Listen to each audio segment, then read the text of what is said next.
Good morning friends, target है में आप सभी का स्वागत है। दोस्तों आज हम इस वीडियो में बात करने वाले हैं ग्रुप 5 भर्ती विज्ञापन के बारे में, जिसका संशोधित नोटिफिकेशन आ चुका है।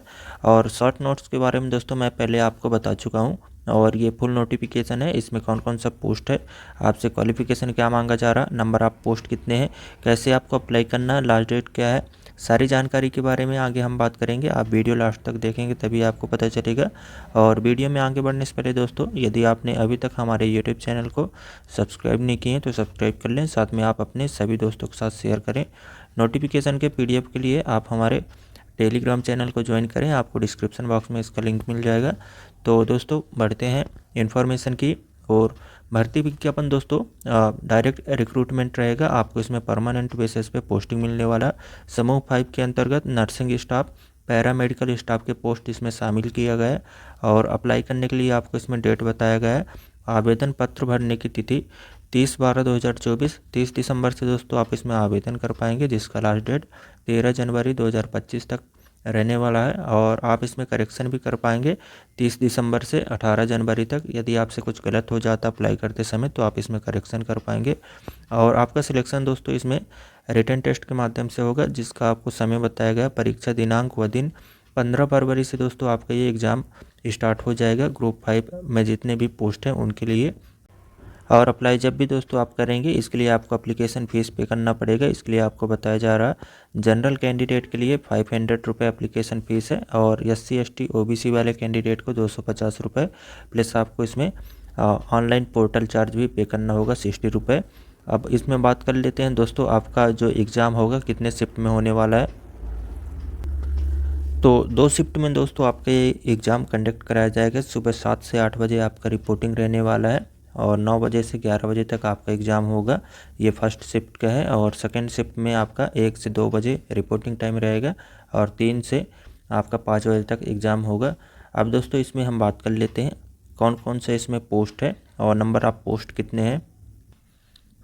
तो दोस्तों इसमें आपको बताया जा रहा है पदों का विवरण। फर्स्ट में आपको nursing officer, staff nurse, male nurse के लिए पोस्ट देखने को मिलेगा। साथ में आपको पोस्ट कोड भी बताया जा रहा है, आप ये पोस्ट कोड देख लीजिएगा। और टोटल दोस्तों इसमें स्टाफ नर्स और मेल नर्स के लिए जो पोस्ट है 82 पोस्ट शामिल किया गया है। फार्मासिस्ट ग्रेड सेकेंड के लिए दोस्तों 29 पोस्ट है। और laboratory technician, technician assistant, lab technician, lab assistant, साथ में टेक्निकल असिस्टेंट के लिए दोस्तों इसमें 634 पोस्ट शामिल किया गया है। आप लोगों के लिए दोस्तों बहुत ही अच्छी खबर है, जो भी candidate lab technician, lab assistant के लिए तैयारी कर रहे हैं उनके लिए दोस्तों 634 पोस्ट शामिल किया गया है ग्रुप 5 के तहत। तो नंबर ऑफ पोस्ट बहुत ही अच्छा है। यदि आप तैयारी कर रहे हैं तो आपके लिए हमारे पास प्रीवियस क्वेश्चन पेपर भी है। यदि आपको चाहिए तो आप हमें व्हाट्सएप पे संपर्क करें, आपको 30 प्रीवियस क्वेश्चन पेपर मिलेगा, जिसमें आपको MP में जितने बार भी ग्रुप 5 का एग्ज़ाम कंडक्ट कराया गया था वो सारे क्वेश्चन पेपर मिलेगा। साथ में NHM के थ्रू जो एग्ज़ाम हुए हैं अब तक में वो भी क्वेश्चन पेपर आपको मिल जाएगा। आपको 30 प्रीवियस क्वेश्चन पेपर मिलेगा दोस्तों, जिसके लिए आपको 150 रुपये पे करना होगा। आप हमें व्हाट्सएप पे संपर्क करें, व्हाट्सएप नंबर आपको नीचे डिस्क्रिप्शन बॉक्स में मिल जाएगा। नेक्स्ट पोस्ट की बात कर लेते हैं दोस्तों, radiographer, dark room assistant, radiographer, radiography technician, साथ में अल्ट्रासाउंड टेक्नीशियन के लिए इसमें 127 पोस्ट शामिल किया गया है। OT टेक्नीशियन के लिए टोटल दोस्तों इसमें 9 पोस्ट है। ऑप्टोमेट्रिस्ट के लिए बात करें तो 11 पोस्ट इसमें शामिल किया गया है। और डेंटल हाइजीन, साथ में डेंटल मैकेनिक, डेंटल टेक्नीशियन के लिए दोस्तों इसमें 14 पोस्ट है। प्रोस्थेटिक एंड ऑर्थेटिक टेक्नीशियन के लिए टोटल 3 पोस्ट शामिल किया गया है। स्पीच थेरेपिस्ट के लिए 5 पोस्ट है। और रेडियोथेरेपी टेक्नीशियन के लिए दोस्तों इसमें 3 पोस्ट है। साथ में एनेस्थीसिया टेक्नीशियन, वेंटिलेटर टेक्नीशियन और निश्चेतना टेक्नीशियन के लिए दोस्तों इसमें 16 पोस्ट शामिल किया गया है। ECG टेक्नीशियन के लिए दोस्तों 1 पोस्ट है। और CSSD टेक्नीशियन के लिए इसमें 6 पोस्ट शामिल किया गया है। और 12th बेस पे दोस्तों इसमें लैब अटेंडेंट के लिए पोस्ट शामिल किया गया है। Dissection hall attendant, OPD attendant, साथ में dresser grade second, dialysis attendant, OT attendant, dark room attendant, lab सहायक, डार्क रूम सहायक, OT सहायक, ड्रेसर तकनीकी सहायक, ये सभी पोस्ट दोस्तों इसमें 12th बेस पे कैंडिडेट अप्लाई कर पाएंगे। जो भी कैंडिडेट 12th पास हैं इसके लिए एलिजिबल रहेंगे। अभी आपको आगे पता चल जाएगा जब हम क्वालिफिकेशन की बात करेंगे। इसमें टोटल दोस्तों 197 पोस्ट शामिल किया गया है। और TB and chest disease health visitor के लिए 4 पोस्ट है। साथ में आपको एलर्जी टेक्नीशियन के लिए भी पोस्ट देखने को मिलेगा और पीएफटी टेक्नीशियन के लिए, साथ में दोस्तों आपको स्लीप टेक्नीशियन के लिए भी इसमें पोस्ट देखने को मिल जाएगा। टोटल 8 पोस्ट है। ईसीजी टेक्नीशियन के लिए 1 पोस्ट है। कैथ लैब टेक्नीशियन के लिए दोस्तों 6 पोस्ट है और आपको डायलिसिस टेक्नीशियन के लिए 14 पोस्ट देखने को मिल जाएगा। भर्ती विज्ञापन दोस्तों 19 अलग अलग पोस्ट के लिए पब्लिश किया गया है ग्रुप 5 का, जिसमें टोटल नंबर ऑफ पोस्ट की बात करें तो 1177 पोस्ट शामिल किया गया है। अब दोस्तों इसमें हम बात करेंगे इंस्टीट्यूट वाइज कौन कौन से पोस्ट और नंबर ऑफ पोस्ट कितने हैं, साथ में आपसे क्वालिफिकेशन क्या मांगा जा रहा है। तो फर्स्ट में हम बात करेंगे संचालय से कौन कौन से पोस्ट हैं और आपसे क्वालिफिकेशन क्या मांगा जा रहा है। तो दोस्तों इसमें फर्स्ट में हम बात करेंगे रेडियोग्राफर के लिए टोटल 114 पोस्ट हैं। पोस्ट कोड भी आपको बताया गया है, सीधी भर्ती रहने वाला है। और दोस्तों जो संचालय से पोस्ट शामिल किया गया है इसमें आपको डिस्ट्रिक्ट हॉस्पिटल में पोस्टिंग दिया जाएगा, साथ में सीएचसी में पोस्टिंग दिया जाएगा या फिर पीएचसी में। तो फर्स्ट में रेडियोग्राफर के लिए बात कर लेते हैं। टोटल 114 पोस्ट है, ये आपको कैटेगरी वाइज भी बताया गया है, आप इसको रीड कर लीजिएगा। जनरल के लिए 8 पोस्ट है, ओपन कैंडिडेट के लिए, साथ में फीमेल कैंडिडेट के लिए भी टोटल इसमें 31 पोस्ट है। कैटेगरी वाइज दोस्तों आप देख लीजिएगा, मैं यदि कैटेगरी वाइज बताऊँगा तो वीडियो बहुत लंबा हो जाएगा। टोटल मैं इसमें पोस्ट बता दूँगा और क्वालिफिकेशन आपसे क्या मांगा जा रहा है ये देख लेते हैं। तो रेडियोग्राफर में दोस्तों आपसे क्वालिफिकेशन में 12th पास मांगा जा रहा। आपका 12th दोस्तों साइंस स्ट्रीम के साथ कंप्लीट होना चाहिए। साथ में आपके पास इसमें रेडियोग्राफर का 6 मंथ का प्रशिक्षण होना चाहिए या फिर दोस्तों आपके पास 2 वर्ष का डिप्लोमा है रेडियोग्राफी का, तो आप इसके लिए एलिजिबल रहेंगे। डिग्री वाले कैंडिडेट भी एलिजिबल हैं। 3 वर्ष का यदि आपके पास डिग्री पाठ्यक्रम कंप्लीट है और मध्य प्रदेश सह चिकित्सीय में रेडियोग्राफी का पंजीयन है तो आप इसके लिए एलिजिबल रहेंगे। नेक्स्ट जो पोस्ट है दोस्तों वो लेबोरेटरी टेक्नीशियन के लिए है, जो कि संचालय में 454 पोस्ट शामिल किया गया है, अलग अलग कैटेगरी वाइज आपको बताया गया है। और इसमें जो जनरल ओपन कैंडिडेट के लिए 32 है और ईडब्ल्यूएस के लिए 11 पोस्ट है, साथ में एससी के लिए 19 पोस्ट है और एसटी के लिए 23, ओबीसी के लिए 32 और फीमेल के लिए भी बताया गया है। जनरल में 17 है, ईडब्ल्यूएस में 6, एससी में 10, एसटी में 13, ओबीसी में 17 पोस्ट है। तो ये आपको कैटेगरी वाइज बताया गया है। भूतपूर्व सैनिक के लिए भी है, संविदा कर्मचारी के लिए भी इसमें पोस्ट शामिल किया गया है। इसमें बात कर लेते हैं दोस्तों क्वालिफिकेशन आपसे क्या मांगा जा रहा। तो 12th आपका साइंस स्ट्रीम के साथ ही होना चाहिए, साथ में डिग्री डिप्लोमा आपके पास होना ज़रूरी है। जो भी कैंडिडेट दोस्तों डिप्लोमा कंप्लीट किए हैं, डीएमएलटी यदि आपके पास कंप्लीट है तो आप इसमें आवेदन कर पाएंगे। साथ में इसमें बीएमएलटी वाले कैंडिडेट भी एलिजिबल हैं। 3 वर्ष का यदि आप डिग्री कंप्लीट किए हैं, बीएमएलटी कंप्लीट है तो भी दोस्तों आप इसमें आवेदन कर पाएंगे। आपको दोस्तों इसमें 28,700 से 91,300 आपका बेसिक सैलरी रहने वाला है। लेवल 7 का आपको इसमें सैलरी मिलने वाला है। बहुत ही अच्छा है दोस्तों ये सैलरी पैकेज मिलने वाला है लैब टेक्नीशियन में जो भी कैंडिडेट सिलेक्ट होंगे उनको। और नंबर ऑफ पोस्ट भी बहुत अच्छा है दोस्तों, आप तैयारी करना स्टार्ट कर दें। आपके लिए हमारे पास प्रीवियस क्वेश्चन पेपर भी है, आपको 30 प्रीवियस क्वेश्चन पेपर मिलेगा यदि आप हमसे संपर्क कर सकते हैं। और इसके लिए आपको मात्र 150 रुपये पे करना होगा। सारे क्वेश्चन पेपर आपको पीडीएफ फॉर्म में मिलेगा। और एमपी में जितने बार भी ग्रुप 5 का पेपर हुआ है वो सारे पेपर शामिल किया गया है। साथ में एनएचएम के थ्रू जो एग्ज़ाम अब तक में कंडक्ट कराया गया है वो भी क्वेश्चन पेपर है। तो यदि आपको चाहिए तो आप हमें व्हाट्सएप पे संपर्क करें। हमारा व्हाट्सएप नंबर 8821962779, इस नंबर पे आप संपर्क कर सकते हैं, आपको प्रीवियस क्वेश्चन पेपर मिल जाएगा। अब बात कर लेते हैं दोस्तों नेक्स्ट पोस्ट के लिए, जो कि मेडिकल कॉलेज के लिए है, शासकीय चिकित्सा महाविद्यालय सतना के लिए। तो इसमें स्पीच थेरेपिस्ट के लिए पोस्ट शामिल किया गया है, जिसमें आपसे क्वालिफिकेशन में आपका 12th पास होना चाहिए साइंस स्ट्रीम के साथ। साथ में आपके पास दोस्तों सेम फील्ड में डिग्री या डिप्लोमा होना चाहिए। आपका आइडियोलॉजी एंड स्पीच लैंग्वेज में डिग्री या डिप्लोमा होगा तो आप इसमें आवेदन कर पाएंगे। टेक्नीशियन के लिए दोस्तों सेम मेडिकल कॉलेज से पोस्ट शामिल किया गया है, जिसमें आपके पास सेम फील्ड में डिग्री डिप्लोमा होना चाहिए। डीएमएलटी या बीएमएलटी यदि आपका कंप्लीट है तो आप इसमें आवेदन कर पाएंगे। और टेक्नीशियन असिस्टेंट के लिए बात करें तो आपके पास दोस्तों इसमें 12th दोस्तों आपका इसमें बायोलॉजी, केमिस्ट्री और फिजिक्स सब्जेक्ट के साथ कंप्लीट होना चाहिए। साथ में आपका डिग्री डिप्लोमा भी होना ज़रूरी है और मध्य प्रदेश परिषद का जीवित पंजीयन होना भी ज़रूरी है। और दोस्तों बात कर लेते हैं इसमें हम लैब अटेंडेंट के लिए। तो इसमें आपसे क्या क्वालिफिकेशन मांगा जा रहा है देख लेते हैं। तो देख सकते हैं शैक्षणिक योग्यता में बायोलॉजी, केमिस्ट्री तथा फिजिक्स में आपका 12th पास कंप्लीट होना चाहिए। और डिसेक्शन हॉल अटेंडेंट के लिए दोस्तों बात करें तो इसमें भी आपसे क्वालिफिकेशन में बायोलॉजी, केमिस्ट्री और फिजिक्स में 12th पास ही होना चाहिए।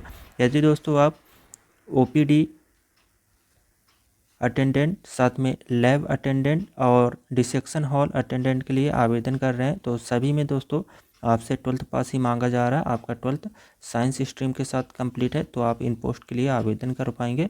और सिवनी में दोस्तों स्पीच थेरेपिस्ट के लिए बात करें तो इसमें आपसे speech language and speech therapist technician का कोर्स कंप्लीट है, डिग्री कंप्लीट है या डिप्लोमा, तो आप इसमें आवेदन कर पाएंगे। नेक्स्ट जो पोस्ट है दोस्तों टेक्नीशियन, तो इसमें DMLT BMLT वाले कैंडिडेट आवेदन कर पाएंगे। टेक्नीशियन असिस्टेंट भी में दोस्तों डिग्री और डिप्लोमा वाले, यदि आपके पास DMLT या BMLT होगा तो आप इसमें आवेदन कर पाएंगे। लैब अटेंडेंट के लिए मैं बता चुका हूँ आपसे, फिजिक्स, केमिस्ट्री, बायो से आपका 12th पास होना चाहिए।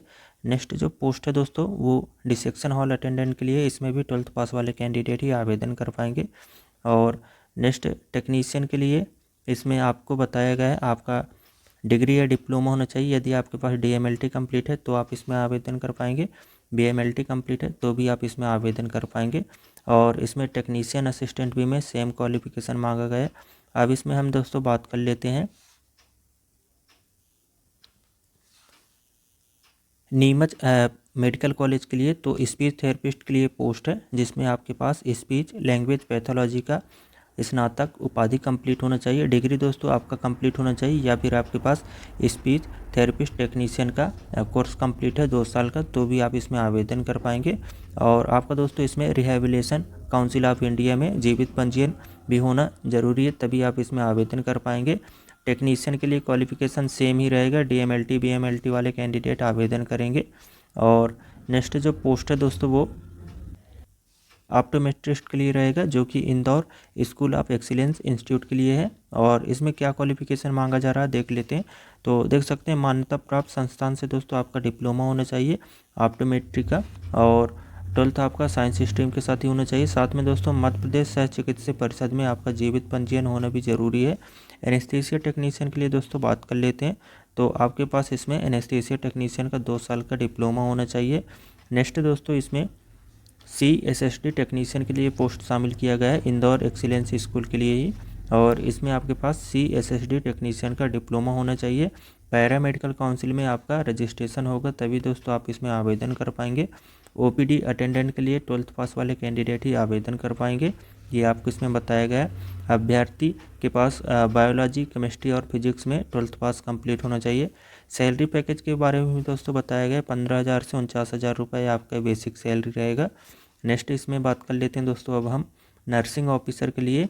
तो इसमें जो क्वालिफिकेशन है दोस्तों आपका BSc नर्सिंग कंप्लीट होना चाहिए, और यदि आप जनरल नर्सिंग कोर्स कंप्लीट किए, GNM आपका डिप्लोमा कंप्लीट है तो भी आप इसमें आवेदन करने के लिए एलिजिबल हैं। प्लस आपका मध्य प्रदेश नर्सिंग काउंसिल में जीवित पंजीयन होना भी चाहिए। अब दोस्तों हम नेक्स्ट पोस्ट के लिए बात कर लेते हैं। इसमें और भी पोस्ट है एनेस्थीसिया टेक्नीशियन के लिए, जो कि आपका एनेस्थीसिया टेक्नीशियन का कोर्स कंप्लीट होना चाहिए। OT टेक्नीशियन में आपके पास दोस्तों ऑपरेशन थिएटर टेक्नीशियन का प्रमाण पत्र कंप्लीट होना चाहिए यदि आपके पास सर्टिफिकेट कोर्स है OT टेक्नीशियन का, और पैरामेडिकल काउंसिल में रजिस्ट्रेशन है तो आप इसमें आवेदन कर पाएंगे। EEG टेक्नीशियन में दोस्तों आपके पास EEG टेक्नीशियन का 2 साल का डिप्लोमा होना चाहिए। नेक्स्ट लैब टेक्नीशियन के लिए मैं आपको बता चुका हूँ, चाहे आप किसी भी इंस्टीट्यूट के लिए आवेदन करें क्वालिफिकेशन सेम मांगा गया। आपके पास DMLT या फिर BMLT कंप्लीट है तो आप इसमें आवेदन कर पाएंगे। और सैलरी पैकेज भी सेम ही रहेगा, 28,000 से 91,000 रुपये आपका बेसिक सैलरी है। लेवल 7 का आपको सैलरी दिया जाएगा लैब टेक्नीशियन के लिए। अब बात कर लेते हैं दोस्तों इसमें नर्सिंग ऑफिसर के लिए। तो इसमें दोस्तों आपसे क्वालिफिकेशन में BSc नर्सिंग ही मांगा जा रहा है। यदि आपके पास GNM का कोर्स कंप्लीट है तो भी आप इसमें आवेदन कर पाएंगे। सैलरी पैकेज सेम रहेगा आपका, 28,000 से 91,000 रुपये बेसिक सैलरी है।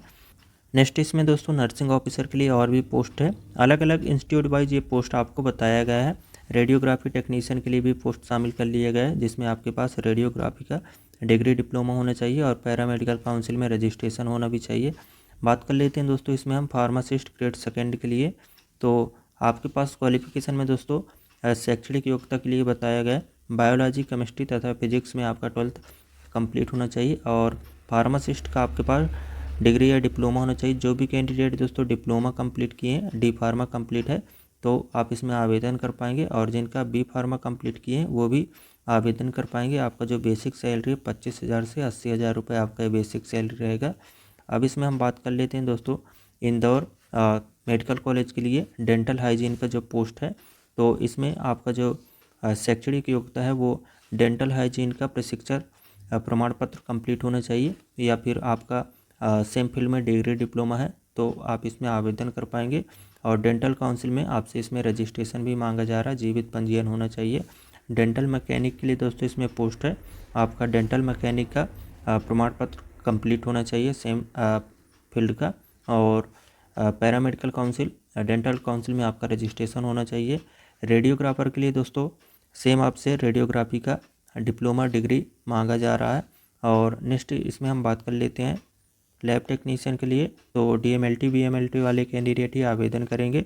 स्टाफ नर्स के लिए BSc नर्सिंग और GNM वाले कैंडिडेट एलिजिबल हैं। अब बात कर लेते हैं दोस्तों इसमें हम प्रोस्थेटिक एवं ऑर्थेटिक टेक्नीशियन में आपसे क्या क्वालिफिकेशन मांगा जा रहा है वो देख लेते हैं। तो आपके पास दोस्तों सेम फील्ड में डिप्लोमा होना चाहिए प्रोस्थेटिक या ऑर्थेटिक टेक्नीशियन का। और रेडियोथेरेपी टेक्नीशियन के लिए मैं बता चुका हूँ, आपके पास रेडियोथेरेपी का डिग्री डिप्लोमा होना चाहिए। नेक्स्ट इसमें ऑप्टोमेट्रिस्ट के लिए पोस्ट है, जिसमें आपका क्वालिफिकेशन डिप्लोमा होना चाहिए ऑप्टोमेट्री में। और मध्य प्रदेश सह चिकित्सीय परिषद का जीवित पंजीयन होना भी ज़रूरी है। नेक्स्ट अब बात कर लेते हैं दोस्तों इसमें हम शहडोल मेडिकल कॉलेज में कौन कौन सा पोस्ट है। तो प्रोस्थेटिक एंड ऑर्थेटिक टेक्नीशियन के लिए पोस्ट है, जिसमें आपका डिप्लोमा होना चाहिए। साथ में शहडोल मेडिकल कॉलेज में डेंटल टेक्नीशियन के लिए भी पोस्ट है, और इसमें आपका डेंटल टेक्नीशियन का कोर्स कंप्लीट होगा तो आप इसमें आवेदन कर पाएंगे। और लैब अटेंडेंट के लिए भी दोस्तों मेडिकल कॉलेज शहडोल के लिए पोस्ट शामिल किया गया है, 12th पास वाले कैंडिडेट आवेदन कर पाएंगे। साथ में ड्रेसर ग्रेड सेकेंड के लिए पोस्ट है, जिसमें दोस्तों आपका क्वालिफिकेशन 3 माह का ड्रेसर का प्रशिक्षण कंप्लीट होगा तो आप इसमें आवेदन कर पाएंगे। और आपका जो 12th है वो बायोलॉजी केमिस्ट्री या फिजिक्स के साथ कंप्लीट होना चाहिए। और डिसेक्शन हॉल अटेंडेंट में आपका सेम बायो केमिस्ट्री और फिजिक्स के साथ 12th पास ही होना चाहिए। बात कर लेते हैं दोस्तों इसमें TB and chest disease health visitor के लिए आपसे क्या क्वालिफिकेशन मांगा गया है। तो आपके पास दोस्तों इसमें भारत सरकार के RNTCP कार्यक्रम के मापदंडों के अनुसार आपका योग्यता कंप्लीट होना चाहिए डिग्री डिप्लोमा, या फिर आपके पास सेम फील्ड में एक्सपीरियंस है इस प्रोग्राम के तहत तो आप इसमें आवेदन कर पाएंगे। स्पीच थेरेपिस्ट में दोस्तों आपका जो क्वालिफिकेशन है वो स्पीच थेरेपिस्ट टेक्नीशियन का कोर्स कंप्लीट होना चाहिए। अब हम इसमें बात कर लेते हैं दोस्तों नेक्स्ट बिरसा मेडिकल कॉलेज में कौन कौन सा पोस्ट है। तो डेंटल टेक्नीशियन के लिए इसमें पोस्ट शामिल किया गया है, जिसमें डेंटल टेक्नीशियन का जिनके पास भी डिप्लोमा होगा वो आवेदन कर पाएंगे। डार्क रूम असिस्टेंट में आपके पास एक्सरे टेक्नीशियन का 1 वर्ष का पाठ्यक्रम प्रमाण पत्र कंप्लीट होगा तो आप इसमें आवेदन कर पाएंगे। लैब अटेंडेंट में दोस्तों 12th पास वाले कैंडिडेट आवेदन कर पाएंगे। तो दोस्तों ये आपको ये इंस्टीट्यूट वाइज पोस्ट बताया गया है। यदि आप लैब टेक्नीशियन के लिए आवेदन करेंगे तो सेम आपसे क्वालिफिकेशन मांगा जा रहा है, चाहे आप किसी भी इंस्टीट्यूट के लिए आवेदन करें।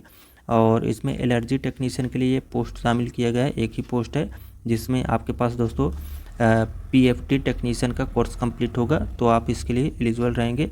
और PFT टेक्नीशियन में एक और पोस्ट शामिल किया गया है, जिसमें आपके पास PFT टेक्नीशियन का ही डिप्लोमा मांगा जा रहा है। और दोस्तों वेंटिलेटर टेक्नीशियन के लिए भी पोस्ट है, लेवल 7 का आपको सैलरी दिया जाएगा 28,000 से 91,300 आपका बेसिक सैलरी है। और इसमें जो क्वालिफिकेशन है दोस्तों आपका एनेस्थीसिया टेक्नीशियन का डिप्लोमा होना चाहिए, या फिर आपके पास 1 वर्ष का पाठ्यक्रम प्रमाण पत्र कंप्लीट है सेम फील्ड में तो भी आप इसमें आवेदन कर पाएंगे। और इसमें नेक्स्ट जो पोस्ट है दोस्तों वो OT टेक्नीशियन के लिए है, जिनके पास भी ऑपरेशन थिएटर टेक्नीशियन का 1 वर्ष का पाठ्यक्रम प्रमाण पत्र कंप्लीट होगा वो इसके लिए आवेदन कर पाएंगे। और नेक्स्ट OT अटेंडेंट के लिए दोस्तों आपका बायोलॉजी केमिस्ट्री और फिजिक्स से 12th पास होना चाहिए। लैब अटेंडेंट के लिए भी 12th पास वाले कैंडिडेट ही आवेदन कर पाएंगे। ECG टेक्नीशियन के लिए बात कर लेते हैं। तो ECG टेक्नीशियन का आपका 1 वर्ष का पाठ्यक्रम प्रमाण पत्र कंप्लीट होगा तो आप इसमें आवेदन करने के लिए एलिजिबल हैं। और पैरामेडिकल काउंसिल में रजिस्ट्रेशन होगा तभी दोस्तों आप आवेदन कर पाएंगे। स्लीप टेक्नीशियन के लिए दोस्तों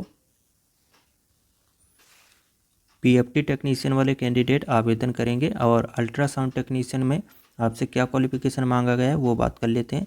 तो सोनोग्राफी टेक्नीशियन का डिप्लोमा जिनके पास कंप्लीट होगा वो इसमें आवेदन करने के लिए एलिजिबल है। पैरामेडिकल काउंसिल में आपका रजिस्ट्रेशन होना भी चाहिए। रीवा मेडिकल कॉलेज के लिए भी दोस्तों इसमें पोस्ट शामिल किया गया है कैथ लैब टेक्नीशियन के लिए। और इसमें क्वालिफिकेशन में आपके पास दोस्तों कैथ लैब टेक्नीशियन का 2 वर्ष का डिप्लोमा होना चाहिए। अब इसमें हम बात कर लेते हैं दोस्तों निश्चेतना टेक्नीशियन के लिए। तो इसमें एनेस्थीसिया टेक्नीशियन का आपका 2 वर्ष का डिप्लोमा होगा, तो आप इसमें आवेदन कर पाएंगे। ओटी टेक्नीशियन में मैं बता चुका हूँ, ओटी टेक्नीशियन का आपके पास सर्टिफिकेट या डिप्लोमा होगा तो आवेदन करने के लिए एलिजिबल है। साथ में डायलिसिस टेक्नीशियन के लिए भी इसमें पोस्ट शामिल किया गया। बात करें इसमें आपसे क्वालिफिकेशन क्या मांगा गया है, तो आपका दोस्तों डायलिसिस टेक्नीशियन का डिप्लोमा होना चाहिए। और नेक्स्ट इसमें दोस्तों आपका भोपाल मेडिकल कॉलेज के लिए पोस्ट है, अलग अलग इसमें पोस्ट शामिल किया गया है। फार्मासिस्ट ग्रेड 2 के लिए भी है, ओटी टेक्नीशियन के लिए।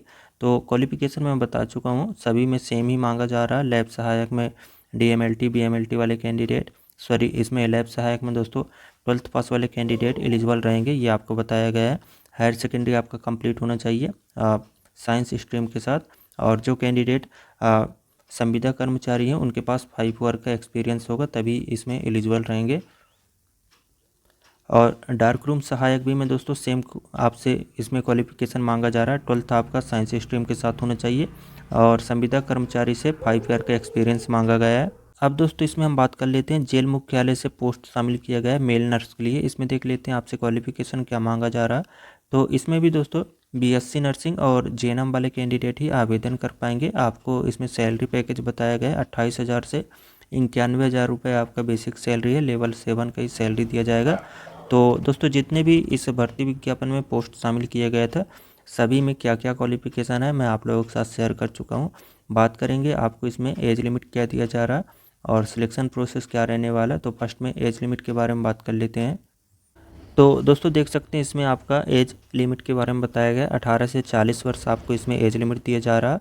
साथ में दोस्तों एज रिलैक्सेशन भी मिलने वाला है। एसटी एससी और ओबीसी वाले कैंडिडेट को दोस्तों इसमें 5 ईयर का एज रिलैक्सेशन मिलेगा। और अदर भी इसमें बताया गया, आप चाहें तो इसको रीड कर सकते हैं। हम इसमें बात कर लेते हैं आपका एज कैलकुलेट कब से काउंट किया जाएगा। तो 1 जनवरी 2024 से दोस्तों आपका ये एज कैलकुलेशन होगा। और इसमें आपका जो सिलेक्शन प्रोसेस है इसके लिए बताया गया रिटन टेस्ट के माध्यम से दोस्तों आपका सिलेक्शन होगा, सीबीटी एग्ज़ाम के माध्यम से, जिसके लिए आपको सिलेबस बताया गया है कौन कौन से सब्जेक्ट से आपसे क्वेश्चन पूछा जाएगा। तो 100 नंबर का दोस्तों आपका ये एग्ज़ाम होगा, 100 क्वेश्चन ही पूछा जाएगा। और इसमें आपसे समान ज्ञान, समान हिंदी, समान अंग्रेजी, सामान्य गणित, सामान्य विज्ञान और समान अभिरुचि से क्वेश्चन पूछा जाएगा। 25 क्वेश्चन रहेगा 25 नंबर का। और तकनीकी ट्रेड से भी दोस्तों क्वेश्चन पूछा जाएगा 75 क्वेश्चन 75 नंबर के ही। और इसमें दोस्तों यदि आप लैब टेक्नीशियन के लिए आवेदन कर रहे हैं तो आपसे लैब टेक्नीशियन से ही रिलेटेड 75 क्वेश्चन पूछा जाएगा। और यदि आप स्टाफ नर्स के लिए आवेदन कर रहे हैं तो इसी से रिलेटेड आपसे 75 क्वेश्चन पूछा जाएगा। इसमें किसी भी प्रकार का माइनस मार्किंग नहीं रहने वाला है। आपका 1 करेक्ट आंसर का 1 नंबर मिलेगा और यदि आप रॉन्ग करते हैं तो इसमें डिडक्शन नहीं किया जाएगा। और दोस्तों आपका इसमें जो एग्ज़ाम है वो 2 शिफ्ट में होगा, इसके लिए मैं आपको बता चुका हूँ। साथ में आपको इसमें सिटी भी बताया गया है कहाँ कहाँ पे आपका एग्ज़ाम सेंटर रहने वाला, तो वो भी मैं आपको बता देता हूँ कौन कौन से सिटी में आपका ये एग्ज़ाम कंडक्ट कराया जाएगा। तो दोस्तों देख सकते हैं ऑनलाइन परीक्षा हेतु संभावित परीक्षा शहर आपको बताया गया। 13 अलग अलग सिटी में दोस्तों आपका ये एग्ज़ाम कंडक्ट कराया जाएगा, जिसमें कि आपका उज्जैन, नीमच, खंडवा, जबलपुर, सीधी, इंदौर, सतना, ग्वालियर, सागर, भोपाल, रीवा, बालाघाट, रतलाम। तो दोस्तों इन सिटी में आपका ये एग्ज़ाम कंडक्ट कराया जा सकता है, संभावित शहर आपको बताया गया है। और सिलेबस भी दोस्तों आपको इसमें बताया गया है टॉपिक वाइज अलग अलग पोस्ट का, जो कि आप नर्सिंग ऑफिसर में देख सकते हैं। तो ये सिलेबस के बारे में दोस्तों आपको मैं नेक्स्ट वीडियो में बता दूंगा। अभी अगर मैं बताना चाहूँ तो ये वीडियो बहुत लंबा हो जाएगा, तो नेक्स्ट वीडियो में सभी पोस्ट के बारे में मैं शेयर कर दूंगा आप लोगों के साथ क्या सिलेबस रहने वाला है। और इस भर्ती विज्ञापन में दोस्तों आवेदन करने के लिए आपको समय बता दिया गया है, 30 दिसंबर से आप इसमें आवेदन कर पाएंगे। 13 जनवरी इसका लास्ट डेट है और 15 फरवरी से दोस्तों इसमें एग्ज़ाम स्टार्ट हो जाएगा। और दोस्तों आप ये नोटिफिकेशन का PDF मध्य प्रदेश कर्मचारी चयन मंडल भोपाल के ऑफिशियल वेबसाइट www.esp.mp.gov.in इस वेबसाइट के माध्यम से डाउनलोड कर पाएंगे। साथ में आपको हमारे टेलीग्राम चैनल पे मिल जाएगा, यदि ज्वाइन नहीं किए तो ज्वाइन कर लें, डिस्क्रिप्शन बॉक्स में इसका लिंक है। और दोस्तों जानकारी अच्छी लगी हो तो लाइक ज़रूर करें, साथ में आप अपने दोस्तों के साथ शेयर करें। चैनल को भी आप सब्सक्राइब कर लें यदि यूट्यूब चैनल को सब्सक्राइब नहीं किए तो। दोस्तों हम हर दिन ऐसी ही जानकारी शेयर करते रहते हैं। Thank you so much.